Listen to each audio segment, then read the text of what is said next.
Eccoci qua con Armando a caso. Allora Armando, tu sei venuto qui quest'anno con l'Olmedo, insomma questo campionato molto difficile, state soffrendo, oggi è una sconfitta col Fertilia che ci sta, però insomma la lotta per la salvezza è sempre dura, no?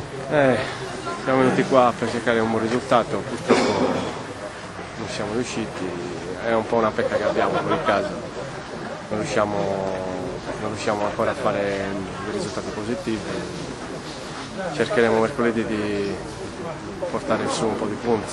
Certo. Tu con i tuoi gol hai spaventato il Porto Torres, è stata una partita forse un'eccezione in questa stagione difficile per voi, no? Una partita dove le motivazioni vi hanno consentito addirittura di tenere testa alla capolista. Ma diciamo che in casa abbiamo fatto degli ottimi risultati anche con Sant'Eudoro, in Coppa Italia, le squadre che sono venute da noi a giocare hanno trovato sempre enormi difficoltà.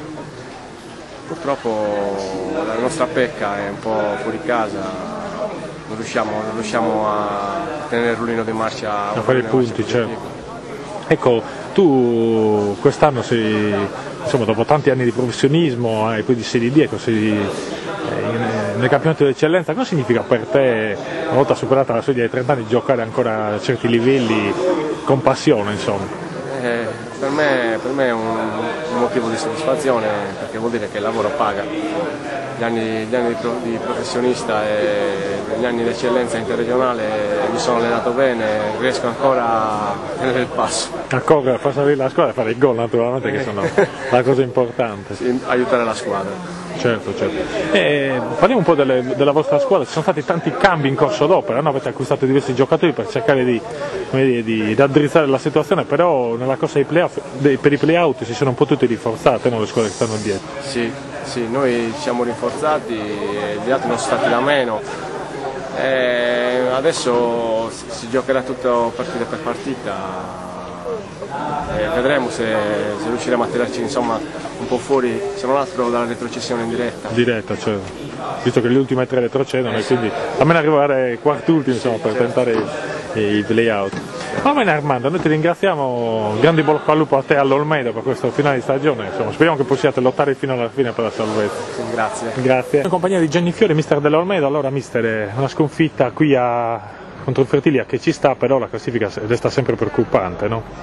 Beh, certo, la classifica è quella che conta più di qualunque altra cosa. La partita di oggi col Fertilia, il Fertilia ha strameritato di vincere sia perché è una squadra attrezzata, ma anche perché noi ci ha trovato in un momento di grandissima difficoltà, mancavano 5-6 titolari per vari motivi e quindi non abbiamo potuto giocarcela al meglio.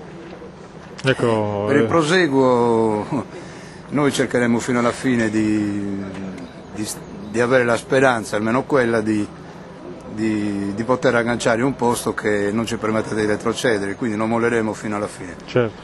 Se la matematica poi ad un certo punto ci condannerà, ne prenderemo atto, ma fino a quel momento ce le giocheremo contro tutti. Certo. Lì ha preso la squadra in corsa, poi nel mercato di riparazione sono arrivati diversi elementi, però sembra che quando dovete fare, insomma, 2 risultati di fila poi non vi manchi sempre la continuità, e anche magari nelle partite più facili ci potrebbe essere quel salto di qualità. Partite facili una squadra come la nostra non ne troverà mai, perché sono tutte quante squadre attrezzate, ben organizzate. Noi in corsa abbiamo cambiato qualcosa privandoci di un bel numero di giocatori, sostituendoli con altri, e in alcune circostanze la squadra ha mostrato dei segni di ripresa importanti, che però non ha avuto continuità nei risultati per una serie di motivi. Una cosa è certa, che l'impegno da parte dei ragazzi c'è, ce la stanno mettendo tutta per cercare di venirne fuori, e poi le somme le tireremo alla fine, vediamo un po' come... Certo, quale sarà il verdetto del campo. Parliamo del campionato, ecco, delle avversarie nota alla salvezza. Secondo lei qual è quella che si è rinforzata meglio? Il Terralba indubbiamente è quella che ha fatto gli acquisti più importanti, ha stravolto in pratica la squadra rispetto a quella dell'inizio del campionato, ed è quella infatti che sta ottenendo risultati maggiori di quelle che sono dietro.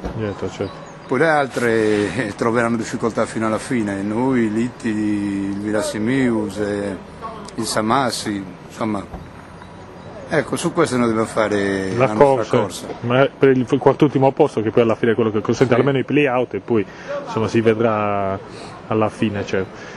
Va bene mister, noi la ringraziamo, facciamo ovviamente il grande in bocca al lupo all'Olmedo, ne ha veramente bisogno per questo finale di stagione, speriamo che possiate competere fino alla fine per la salvezza, non è facile, voi siete stati una matricola di questo campionato, quindi insomma, le difficoltà aumentano anche perché ci sono grandi corazzate certo. E ogni squadra insomma, è lotta fino alla fine per qualcosa. Noi ci proveremo, ripeto, fino alla fine, poi vediamo un po' come andrà a finire. Certo.